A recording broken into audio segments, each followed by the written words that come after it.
Mr. Dalal, thanks a lot for speaking to CNN News 18. The whole Parali burning issue has become a battle of the states, especially Haryana and Punjab. आपने सुना होगा कि Punjab agricultural minister ने कहा था कि जो pollution Delhi में है वो पंजाब की वजह से नहीं है, पहले तो हरियाणा की हवा दिल्ली पहुंचेगी. आप has also blamed other states or even the center for this situation or not doing enough in this situation. जिस तरह से स्टबल बर्निंग पंजाब में हो रही है, जिस तरह से उनके बयान आए हैं, आप इसको कैसे देखते हैं? देखिए, पराली जलाने के मुद्दे पर हमारी पंजाब से कोई लड़ाई नहीं है. पंजाब का प्रबंधन पंजाब गवर्नमेंट करेगी, हरियाणा का प्रबंधन हरियाणा गवर्नमेंट करेगी. और ये सही है कि दिल्ली के लिए बहुत ही गंभीर चिंता का विषय है इतना जबरदस्त पॉल्यूशन होना, और सारी दुनिया के अंदर हमारी जो बदनामी भी होती है. और इसके लिए अपना अपना प्रबंधन हमें करना है. दिल्ली गवर्नमेंट को दिल्ली में समस्याएं हैं उनको दूर करना है. पराली दिल्ली में नहीं है, लेकिन तरह तरह के पॉल्यूशन वहां पर भी होते हैं. हरियाणा गवर्नमेंट ने पिछले 3-4-5 साल में हर साल कोशिश की है कि किसानों को समझाया जाए, उनको इंसेंटिव दिया जाए, और उसके परिणाम भी बड़े सुखदायक हैं. जी, क्या आप मुझे थोड़ा ब्रेक डाउन करके बता सकते हैं, क्योंकि ये Haryana model versus Punjab model की बहुत डिस्कशन हो रही है. तो हरियाणा में जो फार्म फायर्स का जो नंबर नीचे गिरा है लगभग 30% तक, वो कैसे आपने किया है? 32% हमने कम की है. और कम करने के लिए हमारे बहुत सारी जो किसान हित नीतियां हैं, ने कहा किसानों को आप धान छोड़ के कोई और लगाएंगे तो हम 7,000 रुपए प्रति एकड़ आपको देंगे. जो डीएसआर की विधि से लगाएगा उसके लिए हम अलग से पैसा देते हैं उनको 4,000 रुपए. इंसेंटिव जो पराली को जलाएगा नहीं उसको हम किसान को प्रति एकड़ 1,000 रुपए देते हैं कि आप पराली जलाओ मत, बेलर से इसे इकट्ठी करके इसको बिकवाएंगे. और जो गांव पराली नहीं जलाता, पूरा गांव, उसको भी हम पूरे गांव को भी इनाम देते हैं. गौशाला अगर पराली का खरीद के अपने गौशाला में जाती है तो उसको 500 रुपए कार्टेज के चार्जेस की सब्सिडी देते हैं, ताकि गौओं को वो खाने में काम आ जाए और पराली का इंतजाम हो जाए. 2.5 लाख पिछले हमने डीकम्पोजर एकड़ का पिछली बार दिया था. इस बार भी हमने डीकम्पोजर फ्री बांटा है किसानों के अंदर कि आप इसको भी इस्तेमाल करना चाहते हैं तो इसको इस्तेमाल करिए. इंडियन ऑयल का प्लांट हमारे जो पानीपत में है, जो लगभग 8-10 लाख एकड़ की पराली को कंज्यूम करेगा, वो भी चालू हो चुके हैं. और सरकार भी हमारी ये अनाउंस किया है हमारे मुख्यमंत्री जी ने कि पराली का हम एमएसपी देंगे. पराली को हम खरीदेंगे, घाटा होगा, इसको कहीं बेचें, कैसे ले जाए. तो जितने हमारी चिंता ये है कि हम दिल्ली के वासियों के लिए चिंतित हैं. दिल्ली राष्ट्रीय राजधानी है. दिल्ली के लोगों का इस वक्त जो हाल है दम घुटने का, और ये कोई पहला साल नहीं है, हर साल इन दिनों दिवाली के आसपास ये चीजें होती रहती हैं. तो एक सेकंड, आपने जो बात बताई, पंजाब तो ये कह रही है कि उनका इसमें इतना रिस्पॉन्सिबिलिटी नहीं है. जो दिल्ली में जो एयर है उसमें उनकी रिस्पॉन्सिबिलिटी इतनी नहीं बनती है, सिर्फ उनकी वजह से नहीं हो रहा है.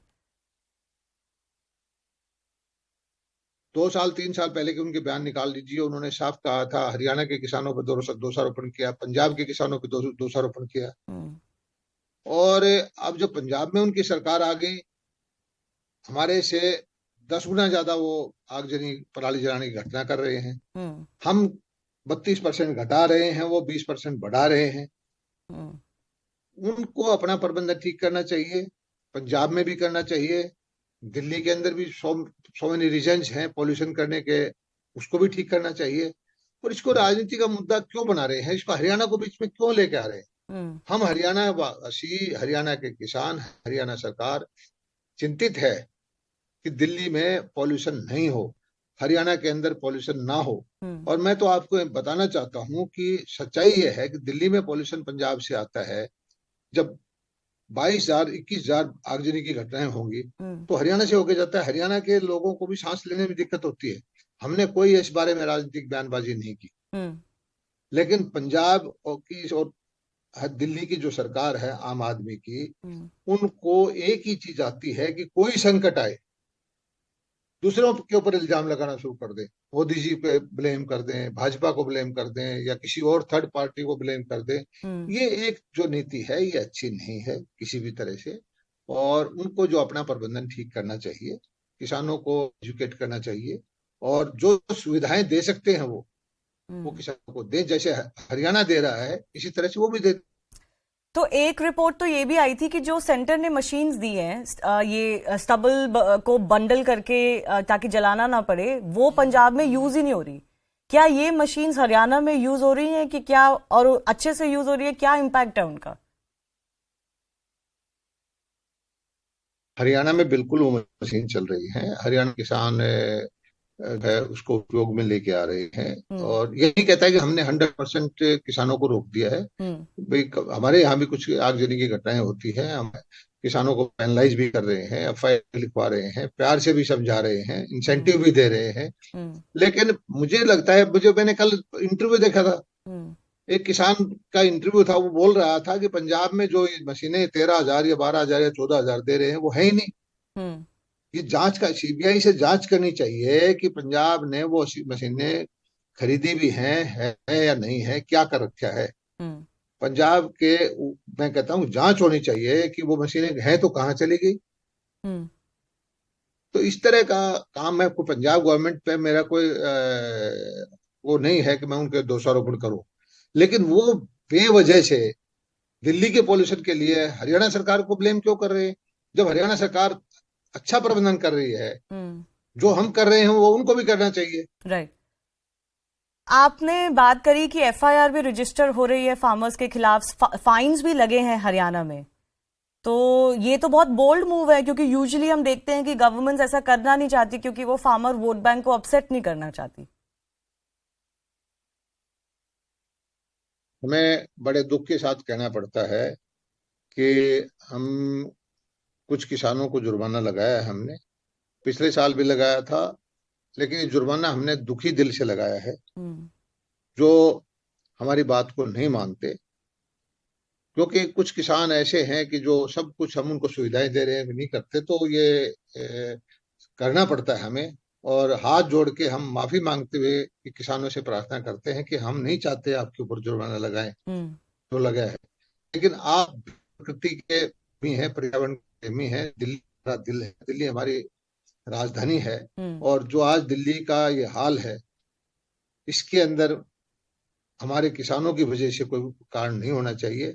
हालांकि बहुत सारे कारण हैं दिल्ली को बर्बाद करने में। दिल्ली को बर्बाद करने में सबसे ज्यादा जो हिस्सेदारी है आम आदमी पार्टी की है।